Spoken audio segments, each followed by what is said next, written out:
vdekjes së Enver Hoxhës më 11 prill 1985, vendi ra në një gjendje të rëndë të trishtimit kolektiv dhe njëkohësisht të frikës. U organizuan homazhe madhështore.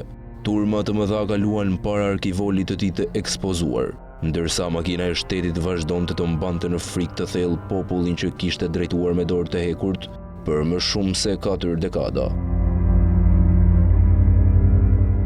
Trupi i tij u vendos në një mauzole të ngritur enkas në zemër të Tiranës, një strukturë që do të quhej varri i Enverit, ku të gjitha ritualet komuniste u bën pjesë e përditshmërisë.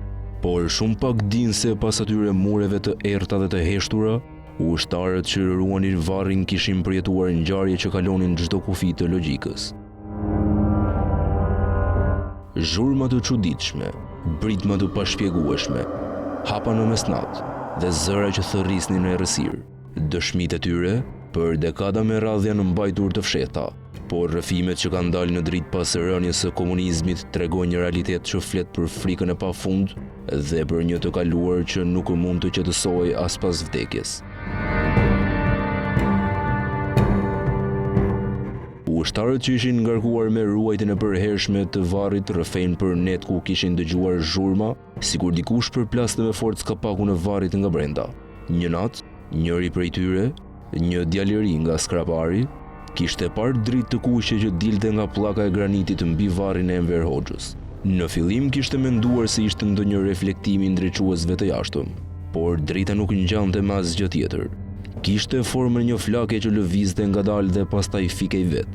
Ai kishte marrë pushimet menjëherë më pas dhe kur nuk kishte kthyer në atë post.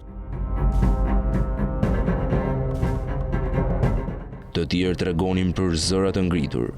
Njëri prej rojeve që kishte shërbyer atje për më shumë se 4 muaj, i cili më vonë u dërgua në një repart tjetër në veri, rrëfente me zë të ulët se kishte dëgjuar fjalë në gjuhë që nuk i kishte njohur kurrë. Një gjuhë që i ngjante më shumë një shfryrje të thellë, si ligjërimi një krijese jo njerëzore. Ai kishte qenë i bindur se shpesh, në orën 3 të mëngjesit, për rreth varrit ndodhte diçka që nuk kishte shpjegim toksor. Disa ushtarë ishin transferuar ose dërguar për trajtim psikiatrik pas shërbimit në atë post të mallkuar.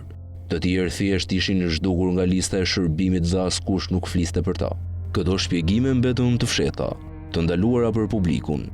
Por më çuditshmja ndodhi në një ditë të qetë në vitin 1989, kur një figurë shumë e dashur dhe e njohur ndërkombëtarisht, Nën Tereza, e vizitoi Shqipërinë. Ajo kishte shprehur dëshirën që të shkonte pranë varrit të Enver Hoxhës. Shumë zyrtarë kishin mbetur të shtangur. Si mund të pranonte ajo të përkulej apo të lutej pranë njeriu që kishte persekutuar fen, që kishte burgosur e pushkatuar priftëri një hoxhallar, që kishte përndjekur çdo shenjë të Zotit në këtë vend. Por ajo nuk kishte ardhur për të nderuar diktatorin, kishte ardhur për të bërë një lutje për shpirtin e tij. Të pranishmit, përfshir ushtar, punonjës të sigurimit dhe zyrtar të lartë, tregojnë se ajo nuk e preku as varrin, nuk u gjynjëzua dhe nuk tha asnjë fjalë publike. U qëndrua vetëm për pak minuta përballë varrit, me duart të mbledhura në lutje, dhe më pas filloi të fliste në një gjuhë të panjohur, ndoshta latinisht apo shqip të vjetër, një lutje që askush nuk e kuptoi plotësisht. Pasi përfundoi lutjen, u kthye nga një zyrtar i pranishëm dhe tha fjalët që më vonë ai do t'i përsëriste në mënyrë të fshehtë. Ai nuk është në paqe, jo ende. Ky pohim i saj bëri që shumë zyrtarë të frikësoheshin edhe më shumë. Disa besonin se lutja e saj kishte synuar të largonte të keqen nga vendi. Të tjerë mendonin se ajo kishte ndier një fuqi të errët të mbetur në atë vend. Një vit më pas, në vitin 1990, filluan lëvizjet e para që çuan në rënien e komunizmit. Protestat e para, thirrjet për pluralizëm, përmbysja e shtatore së Enverit, dhe në fund, në vitin 1992 varri i tij u zhvendos nga mauzoleumi madhështor në një varr të thjeshtë në varrezat e dëshmorëve.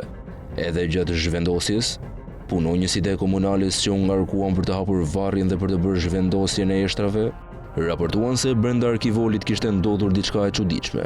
Njëri prej tyre tregoi se kur u hap kapaku, nga brenda doli një erë që nuk ngjante me asgjë që kishte përjetuar më parë. Një përzierje e kalbëzimit, tymit të djegur dhe aromës së hekurit të ndryshkur.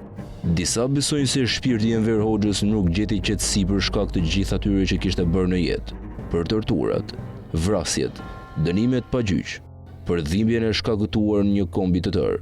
Por disa të tjerë thonë se nuk ishte vetëm shpirti i tij që ende i trazuar, ishin edhe shpirtrat e viktimave të tij që silleshin në rreth varrit, duke mos e lënë të qetë, duke trokitur natë pas nate mbi granitin e ftohtë, sikur kërkonin drejtësi nga ai që kurrë nuk u përball me ligjin.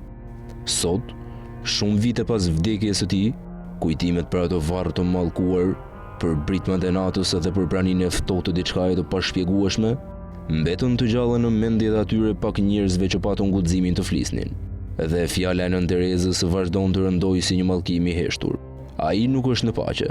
Kjo është historia që nuk do ta gjeni në librat e historisë, por që përshkohet si hije mes atyre që kanë qenë dëshmitar të drejtë për drejtë të një epoke të mbuluar nga frika, dhimbja dhe heshtja. Një histori për një njeri që mendoi se do të jetonte përjetësisht në ndërgjegjen e popullit, por që sot pret në një varr që askush nuk guxon ta vizitojë pas perëndimit të diellit.